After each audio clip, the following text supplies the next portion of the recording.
Halo semuanya guys, kembali lagi sama gue Aldo di Detektif Aldo. Dan kali ini gue kembali lagi dengan salah satu kasus yang sebenarnya relate dengan kasus yang baru-baru aja kejadian di Indonesia. Soal wanita yang ketemu dengan seseorang pria lewat online dating app, yaitu Tinder gitu ya. Yang tentunya banyak sekali dari kalian familiar. Gue juga dulu kayak mungkin 3-4 tahun yang lalu adalah penggunanya juga. Jadi gue cukup familiar dengan appnya yang memang betul-betul sangat-sangat friendly. Dan akhirnya ternyata memang endingnya tidak baik. Ya lagi-lagi yang disalahin harusnya orangnya bukan platformnya, karena platformnya sangat membantu kita. Kasusnya cukup viral, bahkan disandingkan dengan siapa tuh kemarin si cantik dari Amerika itu yang senyum-senyum itu, gue lupa namanya, tapi pasti disandingkan. Dan banyak yang nge-support yang cantik dan ngehujat yang dirasa jelek, karena memang jelek dan cantik itu adalah golden ratio. Jadi sebenarnya bukan penghinaan, tapi nanti gue akan bawa ke kalian mungkin soal golden ratio, kenapa ada orang jelek dan orang cantik, karena sebenarnya ada ukurannya. Tapi yang pasti itu tidak membenarkan atau tidak menjustifikasi apapun dalam kasus-kasus kriminal. Tapi yang pasti ini menjadi menarik. Dan tentunya gue tidak akan bahas dia, karena gue tidak mau mengambil benefit kasus-kasus yang baru-baru fresh saja kejadian, karena tentunya orang tuanya masih sangat-sangat berduka dan orang Indonesia juga. Jadi gue gak mau orang tuanya nonton gue juga. Jadi gue akan bahas sesuatu yang relate sama online dating app ini, soal Grace Millane yang terjadi pada tahun 2018, tepatnya di New Zealand. Kasusnya cukup menarik karena sampai detik ini tersangkanya masih diumpetin namanya di bawah name suppression law, yang cukup jadi pertanyaan bagi banyak orang. Dan kasusnya atau perjalanannya cukup menarik karena terkait dengan fetish yang cukup aneh. I lost myself. I waited still.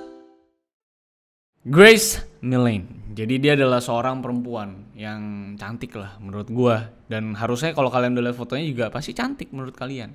Dia adalah perempuan yang cukup muda yang lahir di Essex di Britania Raya atau Inggris di tanggal 2 Desember 1996. Jadi lebih muda dari gua bahkan. Dan sebagai anak perempuan yang cukup independen, cukup cerdas, dan bisa dibilang berpendidikan juga di hometownnya, makanya dia tuh lulus juga secara luar biasa di jurusan marketing dan advertising di University of Lincoln. Dan baru aja lulus pada tahun 2018. Lalu pada tahun tersebut setelah dia lulus, dia itu punya gap year atau bisa dibilang waktu itu istirahat karena dia mau melanjutkan pendidikannya lagi sebenarnya. Jadi gap year itu dipakai untuk merencanakan backpackeran gitu, pergi-pergi ke South America. Planningnya dia untuk tinggal di South America selama 6 minggu berlibur di sana. Lalu dari South America dia melanjutkan perjalanannya ke New Zealand untuk bisa stay di New Zealand selama 2 minggu. Nah lalu Grace masuk ke New Zealand tepatnya pada tanggal 20 November 2018. Dan saat dia sampai ke New Zealand itu dia memang langsung menuju ke North Island. Jadi sebuah pulau terpencil lah gitu ya, kayak di New Zealand, untuk memulai tripnya. Jadi di New Zealand dia mulai di paling ujungnya dulu untuk ya ngeliatin pemandangan-pemandangan, karena memang tipenya orangnya memang suka melihat pemandangan gitu ya. Lalu setelah dari North Island dia melanjutkan lagi tripnya di New Zealand itu menuju ke Auckland. Jadi Auckland itu kayak kotanya lah gitu ya, sumber turis tuh di sana. Dia ke Auckland itu pada tanggal 30 November 2018. Dan selama prosesnya berlibur di sana, ternyata Grace itu main Tinder atau online dating app. Mungkin banyak dari kalian yang sudah familiar, bahkan menemukan jodoh mungkin di sana atau mendapatkan teman-teman gitu di sana ya. Teman-temannya dalam konotasi yang negatif atau positif terserah, karena memang mereka kan hanya platform ya. Sesungguhnya setelah kalian bertemu ya itu terserah kalian gitu kan. Nah, setelah dia dapetin match di Tinder sesuai dengan kriteria fisik dan juga saat ngobrol-ngobrol sedikit atau chat di Tinder, Grace ini merencanakan date-nya bersama pasangan Tindernya pada tanggal 1 Desember 2018. Nah, di hari yang sama pun Grace itu masih sempat ngirimin foto pohon Natal di Sky City, sebuah tempat yang memang menjadi pusat para turis. Karena Sky City itu isinya ada restoran, ada hotel, ada kasino juga. Jadi lengkap banget dan memang menjadi pusat dari para turis tuh ngumpulnya di sana kalau ke Auckland. Nah, di hari tersebut Grace itu sudah janjian sama date-nya sekitar jam 6 sore. Tentunya ending dari date-nya ya karena mereka western people ya, jadi lo tahu endingnya bakal kemana. Dan karena Grace itu sepertinya cukup excited untuk bisa ngedate di hari itu, karena juga dia ada di kota yang dimana dia backpackeran sendiri juga, jadi pastinya cukup semangat untuk bisa dapetin tahun baru di sana, untuk nge-guide dia dan nemenin dia selama 1 harian atau mungkin selama dia berlibur sampai nanti dia balik lagi ke Inggris. Dan karena dia juga sendirian gak ngapa-ngapain, makanya dia datang cukup cepat, yaitu sekitar jam 5.45 sore.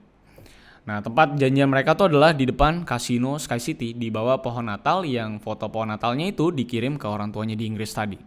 Lalu berapa menit kemudian baru date-nya dari Tinder itu datang dan mereka berdua itu memang langsung pelukan di lokasi. Jadi memang cukup mesra ya, karena memang keduanya kan sudah sangat-sangat interest gitu kalau dari Tinder. Nah, setelah itu baru 15 menit kemudian barulah mereka tuh berdua masuk ke kasino untuk menuju Andy's Burger Bar. Ya seperti tempat makan burger tapi ada barnya untuk minum-minum. Dan keduanya masih sempat minum juga dan nyari meja untuk bisa duduk dan ngobrol-ngobrol sedikit. Lalu setelah ngobrol-ngobrol sedikit di Andy's Burger Bar kan semakin malam gitu. Nah biasanya orang-orang itu sering sekali yang namanya menjadi kutu loncat gitu dari tempat ke tempat gitu untuk menikmati suasana-suasana baru. Untuk minum-minum semakin malam biar semakin yang kalau bisa yang kuping tuh bisa meledak gitu ya dengerin speakernya gitu. Makanya mereka akhirnya pindah lagi dari tempat burger tersebut pada jam 7.12 itu ke seberang untuk ke Mexican Cafe. Jadi tempatnya memang lebih redup lagi. Dimana terlihat keduanya tuh masih mesra juga, masih romantis, masih sempat ngobrol-ngobrol dan date-nya alias si cowoknya ini tuh masih kelihatan ngebayar tagihan di CCTV dimana si Grace itu berdiri tepat di sebelah si date yang cowok ini yang namanya tidak disebutkan ini. Sampai itu ada di CCTV. Dan setelah dia dari si Mexican Cafe ini pada jam 8.27 itu Grace dan date-nya ini terlihat di daerah Albert Street menuju Bluestone Room. Jadi ini kayak bar juga. Bisa dibilang jadi sebuah chapel juga untuk mungkin ada yang mau nikah di sana juga bisa. Dia tempatnya cukup artsy ya. Memang sebuah tempat yang ya cukup mewah di Auckland. Dan di sana keduanya katanya kata beberapa saksi gitu ya, itu sempat ciuman dan minum sampai rada-rada mabuk gitu keduanya karena udah cukup malam. Nah barulah jam 9 lewat 41 Grace itu sama date-nya menuju dan kelihatan masuk ke hotel dari date-nya di Hotel City Life di Auckland. Dan keduanya terakhir kelihatan di CCTV lift. Bahkan masuknya untuk ke hotel itu pun itu juga terekam di CCTV dan memang sambil rangkul-rangkulan gitu. Jadi memang sudah mesra sekali dan alias keduanya memang akan bermalam bersama di hotelnya si cowok ini. Nah dari malam itulah Grace itu udah gak kelihatan lagi. Bahkan di tanggal 2 Desember yang adalah tanggal ulang tahunnya, Grace itu sama sekali gak balas pesan happy birthday dari orang tuanya, bahkan gak ngasih kabar sama sekali ke orang-orang terdekatnya. Nah jadi kan cukup mencurigakan gitu ya. Nah karena gak ada balasan beberapa hari, maka dari itu orang tuanya melaporkan kehilangan anaknya si Grace ini ke kepolisian di New Zealand, tepatnya di Auckland, tanggal 5 Desember 2018. Jadi cukup lama karena memang nunggu kabarnya dulu dan kalau misalnya itu laporan baru dijalanin biasanya tuh dikali 2 kali 24 jam baru mau ditangani sebagai kasus orang hilang. Dan 2 hari setelah laporannya yaitu tanggal 7 Desember, David Millane ayahnya si Grace ini langsung datang ke New Zealand terbang untuk ikut dalam penyelidikan dan pencarian anaknya ini yang tiba-tiba hilang. Nah polisi yang tadinya ngira ini paling Grace tuh lagi kabur dan having fun karena historinya bisa dibilang karena backpackeran juga mungkin ada di hutan-hutan nggak tahu di mana nggak ada signalnya, tapi karena di trace balik sepertinya ada yang janggal, maka polisi mulai menyadari bahwa ini kemungkinan adalah kasus pembunuhan. Makanya dari pencarian orang hilang akhirnya kasus ini dioper ke homicide. Jadi ini bisa ya dikira-kira diasumsikan sepertinya Grace itu sudah dalam keadaan tidak bernyawa harusnya. Apalagi sudah dikonfirmasi juga ke hotel di mana Grace menginap bahwa Grace itu tidak balik-balik ke hotel tersebut sejak tanggal 1 Desember 2018. Itu adalah waktu tepat terakhir di mana Grace itu ngasih kabar ke orang tuanya di Inggris. Nah, baru setelah ditelusuri lebih dalam, muncullah tersangka, yaitu tidak lain dan tidak bukan, tentunya adalah date atau cowok dari Tindernya Grace yang memang bertemu atau ngedate pada tanggal 1 Desember 2018. Dan sampai detik ini nama dari tersangka atau date-nya ini masih di bawah name suppression alias sebuah perlindungan nama untuk melindungi kasus yang sedang berjalan karena beberapa kali tersangka atau nama tersangkanya itu diumumkan lalu tersangkanya tiba-tiba menghilang gitu. Nah supaya menghindari itu makanya namanya itu masih dilindungi atas nama name suppression walaupun sampai detik ini aneh juga karena memang sudah terdakwa juga dan sudah dijatuhi hukuman juga, tapi kenapa name suppression-nya nggak diangkat dan sampai detik ini belum dikasih tahu identitasnya seperti apa, bahkan mukanya selalu disensor. Dan itu yang masih menjadi pertanyaan sampai detik ini, bahkan sampai persidangannya di bulan Agustus 2020 kemarin. Barulah setelah pria ini berhasil ditangkap, muncullah beberapa detail terkait proses kenapa bisa Grace itu tidak bernyawa lagi dan hilang gitu ya. dari waktu ke waktu dan chronologicalnya mulai terbuka satu persatu. Nah, hasil dari interogasi tersangka ini, walaupun beberapa kali kesaksiannya berubah-ubah, akhirnya mendapatkan final versionnya dari si date-nya atau si cowoknya itu, tersangkanya ini, dan dicocokkan juga dari berbagai bukti-bukti konkret lainnya. Dan memang muncullah akhirnya kronologi resmi yang memang dicocokkan dari semua hal. Nah, ternyata saat Grace Millen masuk bersama dengan date-nya ini yang tertangkap juga di CCTV pada malam 1 Desember 2018 itu, di sanalah mereka diduga berhubungan gitu ya, dan dicekik hingga meninggal sama si date-nya ini. Setidaknya itu yang paling bisa dipercaya, paling believable, karena juga nggak ada CCTV juga di hotel, dan karena memang tersangka suka sama yang hardcore gitu sebenarnya si date-nya ini, dan karena memang kata orang-orang hotelnya juga si Grace itu nggak keluar lagi, nggak ada CCTV di mana Grace itu keluar lagi. Walaupun sebenarnya date-nya ini bilangnya pada malam setelah berhubungan, katanya dia tuh ketiduran di bathtub dan baru balik ke ranjang itu pada pagi hari, dan ngira Grace itu sudah pulang, tapi ternyata Grace itu saat dia bangun lagi, Grace itu udah ada di lantai kamarnya tanpa dia sadari itu ceritanya. Jadi dia tuh benar-benar nggak lihat Grace tuh ada di bawah gitu. Jadi tiba-tiba mati aja gitu kata dia gitu. Nah, walaupun memang kesaksiannya tuh berubah-berubah terus ya seiring berjalannya waktu, sampai memang akhirnya dia itu mulai mengaku gitu bahwa memang dia mencekik gitu dan nggak sengaja si Grace itu meninggal gitu. Walaupun pada dasarnya memang ini adalah consent intercourse gitu, sebenarnya mau sama mau, cuman dia nggak sengaja ngebunuh. Kira-kira ceritanya begitu modelnya dia, supaya meringankan hukumannya dia tentunya kan, supaya mengurangi hukuman di mana dia itu tidak melakukan yang namanya pembunuhan berencana. Jadi kalau memang pembunuhannya tidak direncanakan, harusnya hukumannya bisa lebih rendah. Nah, tapi nggak ada yang memang percaya soal kesaksian dia. Karena bahkan pada hari yang sama, dia itu terdeteksi mengetik di Google soal video-video itu begitu-begitu yang hardcore gitu. Dan juga dia sempat ngetik di Google-nya cara ngedispose tubuh manusia. Jadi ditenggarai bahwa pada malam si Grace-nya itu meninggal, dia masih sempat ngetik itu di Google di saat sebelahnya itu si Grace itu sudah tidak bernyawa gitu. Jadi setelah di track back HP-nya. Nah, jam 8 pagi keesokan harinya tanggal 2 Desember 2018, di mana 1 Desembernya itu kemarin itu Grace itu meninggal di tangan dia pun tertangkap kamera keluar dari hotel dan kembali dengan membawa koper yang baru aja dia beli untuk masuk ke dalam hotel. Selain itu, dia itu juga membeli alat-alat untuk membersihkan gitu, di mana memang ada darah dan segala macam yang memang untuk menghilangkan bukti di kamar tersebut. Jadi pas dia check out, jadi nggak ada yang dicurigai lagi. Dan sekaligus juga nyewa mobil baru. Dan usaha dia membuang tubuh Grace juga dikonfirmasi oleh perempuan lain yang bakal ngedate sama tersangka di pagi hari tanggal 2 Desember jam 9 pagi saat mereka tuh berdua lagi chat-chatan di Tinder juga dan ngomongin soal tempat mana yang bakal mereka jadiin tempat untuk ngedate di hari itu. Dimana chatnya sempat ngomongin beli koper gede tuh di mana, karena dia tuh kayaknya nggak bisa dapetin koper yang begitu gede untuk masukin alat-alat sportnya dia katanya. Lalu mereka pada hari itu juga sempat ketemuan juga kan di hari yang tanggal 2 Desember itu di daerah Ponsonby. Dan tersangka sempat juga ngobrolin soal pasangan yang melakukan hubungan seks hardcore gitu ya. Lalu wanitanya meninggal karena kecelakaan alias nggak sengaja kecekik sampai meninggal. Nah itu jadi sempat diobrolin tuh sama si tersangkanya sama si date-nya yang baru ini. Bahkan tersangka tuh sempat ngobrolin juga soal anjing pelacak yang nggak bisa deteksi tubuh manusia jika tubuh manusia itu dikubur sedalam 4 kaki di bawah tanah. Jadi obrolannya itu cukup aneh gitu ya. Bahkan kata wanita yang ngedate di hari setelah Grace meninggal ini, itu juga memberikan kesaksian bahwa tersangka tuh terlihat sekali punya interest dengan hubungan yang kasar-kasar banget gitu, yang ngebuat si teman ngedate-nya ini, wanita ini jadi semakin takut dengan tersangka dan akhirnya mengakhiri date tersebut dengan begitu cepat karena dia mulai punya feeling yang tidak baik sekali terhadap laki-laki ini.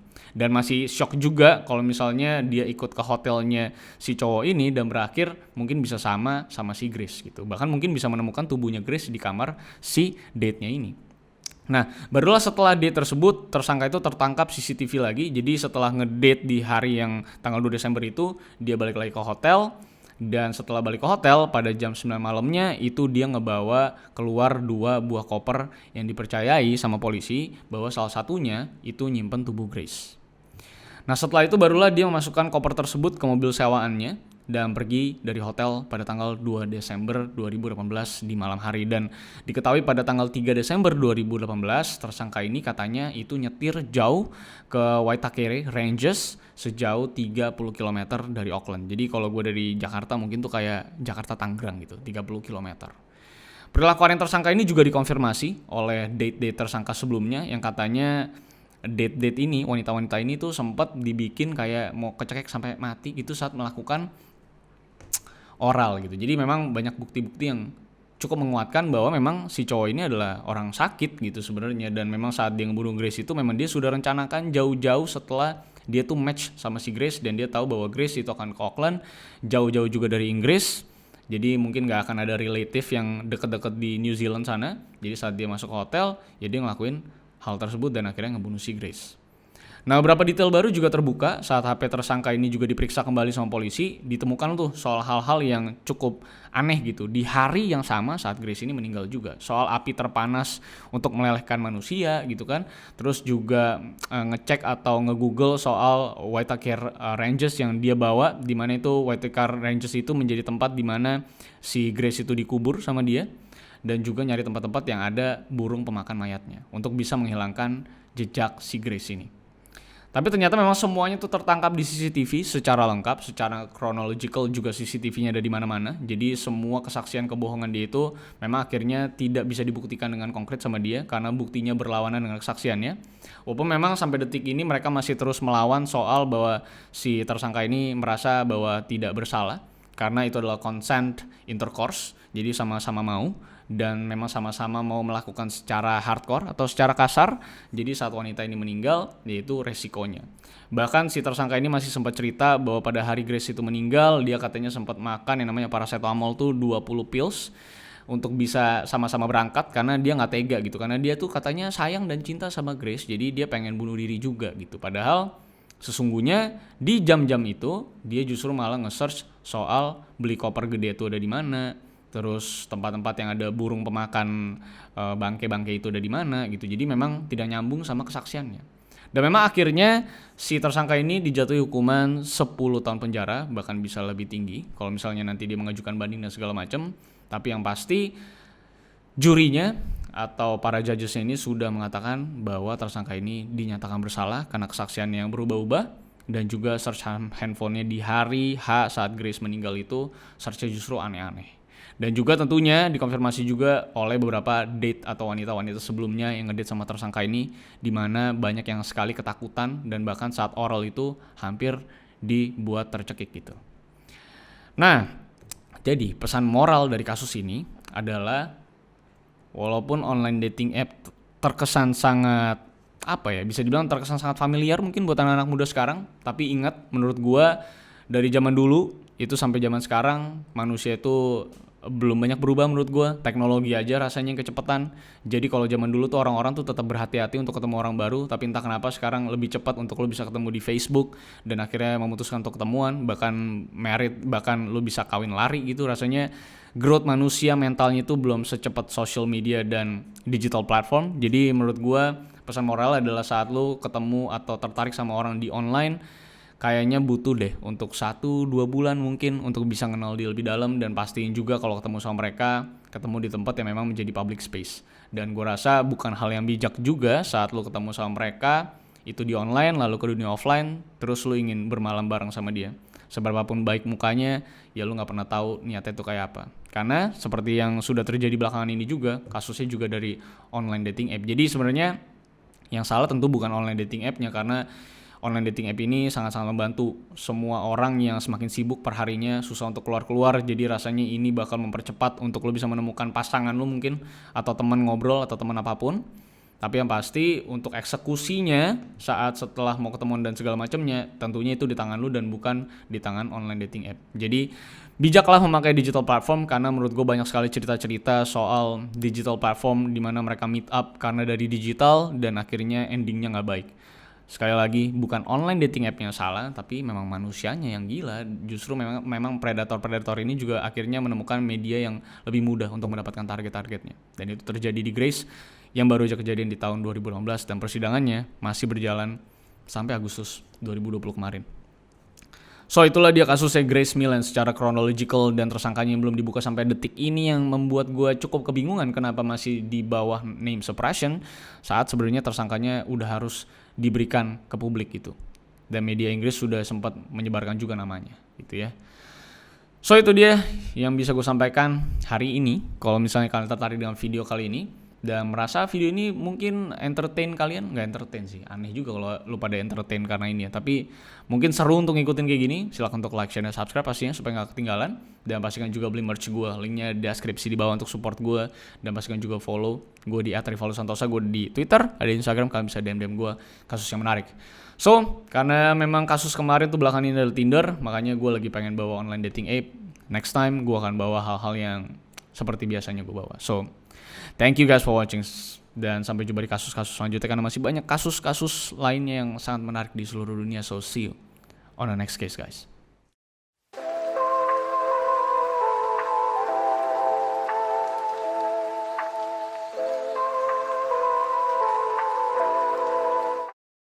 I lost myself. I waited still for a glimmer to arrive.